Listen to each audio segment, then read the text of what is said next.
This is the Behind the Line podcast, and this is Pacific Northwest Headline News in 3 minutes for Thursday, February 10th, 2022. Washington Governor Jay Inslee yesterday announced the end of outdoor mask mandates beginning February 18th. Says he needs another week to check the science and data to set a date to cancel indoor mask mandates sometime in March, presumably, because we're all about the science in Washington. The Washington State Senate passed a bill to ban the sale of high-capacity magazines by 8 votes Wednesday night. The bill, SB 5078, would prohibit the manufacturing, distribution, possession, import, sale, or purchase of high-capacity magazines in Washington State.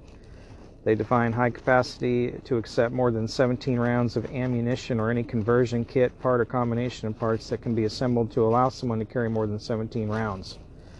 Owners grandfathered in would face restrictions on the sale or transfer of the magazines under the new bill. Anyone found to be violating the law could be charged with a gross misdemeanor.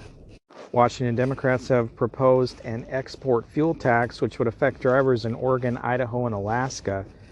The tax would be 6 cents per wholesale gallon, would raise about $2 billion. It would also raise the price of gasoline for drivers in those other states.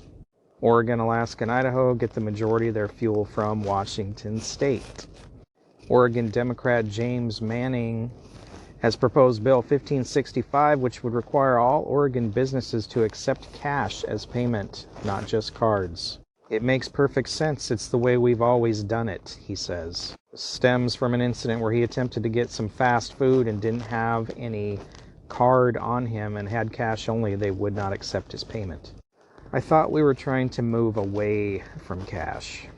A bill that would ban any government entity, including local school boards, from issuing a mask mandate passed an Idaho Legislative Committee on Wednesday. The mandate passed along party lines and will still need to go to the full House for approval. And one of the best ideas that I've heard yet, a Los Angeles City Councilman submitted a proposed ballot measure that would reduce the salaries of city officials if the pervasive issue of homelessness is not sufficiently addressed in the city. We have an emergency situation playing out on our streets, and this ballot measure offers an all-of-the-above approach to addressing it. Under the plan, homeless encampments in LA would be banned. Temporary emergency shelters would be made a priority. The mayor would be given additional land use authority in a state of emergency related to homelessness, and the city would achieve functional zero homelessness within 3 years. If such goals are not sufficiently met, elected city leaders would face docked pay. Amen. It's time these inept city councils start facing some repercussions for their lack of action. Seattle needs to adopt the same rule. This has been Pacific Northwest Headline News in 3 minutes. For more, visit BehindTheLinePodcast.com. Thanks for listening.